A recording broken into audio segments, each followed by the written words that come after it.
How to adjust graphics for better performance in Dream League Soccer 2026. Hello everyone, welcome back to another video from Crazy Gamer.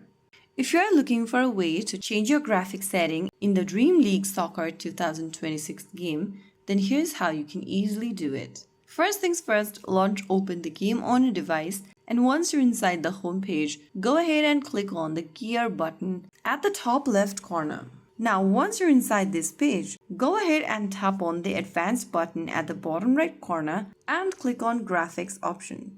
Now from here, you can adjust the frame rate, graphic quality, and troubleshooting.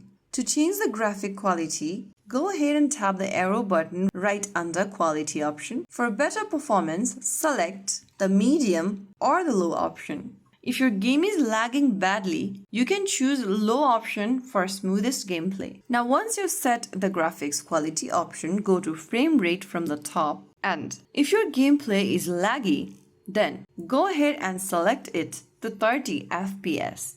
If you want smooth gameplay or best experience for fast football action, you can select the 60 FPS option and finally click on OK at the bottom. You must restart the game to apply the changes, so click on Yes and this will restart your game. And that's how you can easily adjust your graphic settings in Dream League Soccer 2026. If you found the video helpful, don't forget to like, share and subscribe to our channel. I will be back again in the next video. Thank you for watching.